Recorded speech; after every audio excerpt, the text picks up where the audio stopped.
Hi hello வணக்கம் and welcome to this is movies review Tamil. இந்த movie ரிவ்யூவில் சூரிய நடிப்பில் வெளிவந்திருக்க விஸ்வநாதன் அண்ட் சன்ஸ் இது மூவியோட ரிவ்யூ பற்றி நான் பார்க்க போகிறோம். ஸோ இந்த படத்தோட ஒன்று ஸ்டோரி என்னன்னு கேட்டிங்கன்னா, படத்தோட ஸ்டார்டிங்லேயே சூர்யா ஒரு பெரிய பணக்காரராக இருக்காரு. அது மட்டும் இல்லாமல் ஷூட்டிங்கில் பார்த்தீங்கன்னா ஒலிம்பிக்கில் கோல்டு மெடலும் ஜெயிச்சிடறாரு. அம்மாவுக்கு பார்த்தீங்கன்னா ஒரே பிள்ளையா இருக்கிறனால இவரை கல்யாணம் பண்ணிக்க சொல்லி ராதிகா எவ்வளோதான் ஃபோர்ஸ் பண்ணாலும் கல்யாணத்து மேலே இவருக்கு இன்ட்ரெஸ்ட் இல்லாமே இருக்கு. அம்மாவுக்காக நம்ம ஏதாச்சும் பண்ணணும்னு சொல்லிட்டு ஃபாரினுக்கு போயிட்டு சரகேஷன் முறையில ஒரு ஆண் குழந்தையும் பெத்து எடுத்துட்டு வந்துடுறாரு. வந்ததுக்கு அப்புறம் தான் அந்த குழந்தைக்கு ஒரு பெரிய ப்ராப்ளம் இருக்கு. அதுக்கு அம்மாவோட போன் மேரா வேணும்னு சொல்லிட்டு அங்க மமிதா பைஜுவை தேடி போக, இதுக்கப்புறம் இந்த கதையில என்னதான் நடந்துச்சு, குழந்தையோட ஆபரேஷன் வெற்றிகரமா நடந்துச்சா இல்ல இதற்கிடையில மம்தா பைஜுக்கும் சூர்யாக்கும் என்னென்ன மாதிரியான கெமிஸ்ட்ரி ஒர்க் அவுட் ஆனிச்சுன்றதுதான் இந்த படத்தோட மொத்த கதையே. விஸ்வநாதன் அண்ட் சன்ஸ் படத்தை பார்த்து முடிக்கும் போது எவ்வளோ அழகான படம் இல்லை அப்படின்ற ஒரு ஃபீல் தாங்க வந்துச்சு.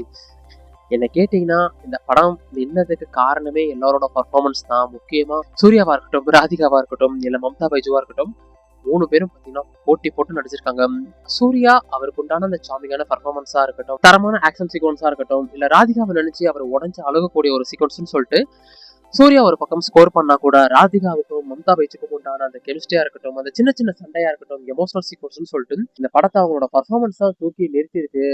படம் இதுக்கு முன்னாடி வந்த ஒரு கதை தான், அதுக்கு தகுந்த ஸ்கிரீன் பிளேயுமே பார்த்தீங்கன்னா நீட்டாவே பண்ணியிருக்காங்க. ஒரு படத்தை ரிச் அண்ட் கிராண்டியரா காட்டுறதுக்கு சினிமோட்டோகிராஃபியா இருக்கட்டும், பேக்ரவுண்ட் மியூசிக்கா இருக்கட்டும், என்ன தேவையோ அது இந்த படத்துல பார்த்தீங்கன்னா உள்ள இருக்கு. எனக்கு ஒரே ஒரு பிரச்சனை மட்டும்தான், படத்தோட செகண்ட் ஹாஃப் மட்டும் இன்னும் கொஞ்சம் பெட்டரா இருந்திருக்கலாமோன்னு தோணுச்சு. நல்லா இல்லைன்னு சொல்ல மாட்டேன். மொத்தமா படம் பார்த்தீங்கன்னா கிட்டத்தட்ட ஒரு 2.25 மணி நேரம் ஓடுது. ஆனா நிறைய போர்ஷன்ஸ் இவங்க கொஞ்சம் கிறிஸ்பா கட் பண்ணியிருந்தாங்கன்னா இன்னும் பெட்டரா கனெக்டா கொடுத்துருக்குமோன்னு தோணுச்சு. செகண்ட் ஹாஃப்ல பார்த்தீங்கன்னா ஒரு ஊட்டி சீக்வன்ஸ் இருக்கும்.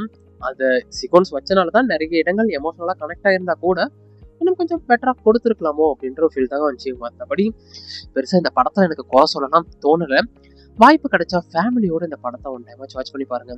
படத்தை பார்த்துட்டு வெளியே வரும்போது கண்டிப்பா ஃபீல் குட்டா நீங்க ஃபீல் பண்ணுவீங்க. ஸோ வாய்ப்பு கிடைச்சா ஒன் டைம் ஆச்சும் படத்தை வாட்ச் பண்ணி பாருங்க. இந்த வீடியோ பிடிச்சிருந்த பேர் கூட லைக் கொடுத்துருங்க, அப்படியே சப்ஸ்கிரைப் பண்ணிட்டு பக்கத்துல அந்த பெல் ஐக்கனை கிளிக் பண்ணிக்கங்க. இன்னொரு வந்து பார்க்குறேன். அது வரைக்கும் என்ன, கீப் வாட்சிங், keep supporting, subscribe to movies review Tamil.